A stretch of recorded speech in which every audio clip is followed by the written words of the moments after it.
Mamlakatimizda fuqarolarning huquq va erkinliklarini samarali himoya qilish, ularning qonuniy manfaatlari buzilishini oldini olish maqsadida ko'plab chora-tadbirlar amalga oshirilmoqda. Sirdaryo viloyati ma'muriy sudi va Sirdaryo viloyati kadastr agentligi boshqarmasi hamkorligida o'quv-amaliy seminar tashkil etildi.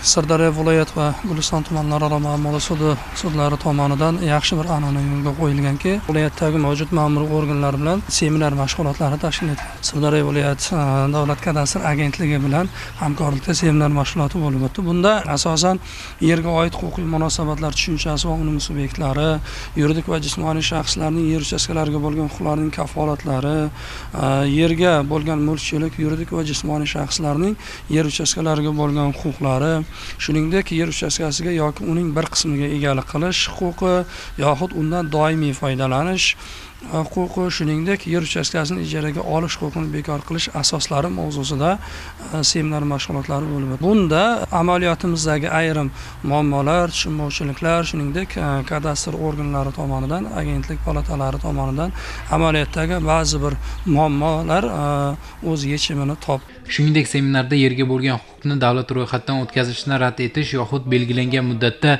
davlat ro'yxatidan o'tkazishdan bo'yin tovlash ustidan shikoyat qilish tartibi haqida ham so'z bordi. Seminarda yerga bo'lgan huquqlarning vujudga kelishi, ushbu huquqlarning bekor bo'lishi, qay tartibda bekor qilinishlari to'g'risida ma'lumotlar berib borilmoqda. Seminar davomida ma'muriy sudlar tomonidan qilinayotgan ishlar, kadastr agentligi tomonidan amalga oshirilayotgan ishlar bo'yicha ma'lumotlar yetkazilyapti.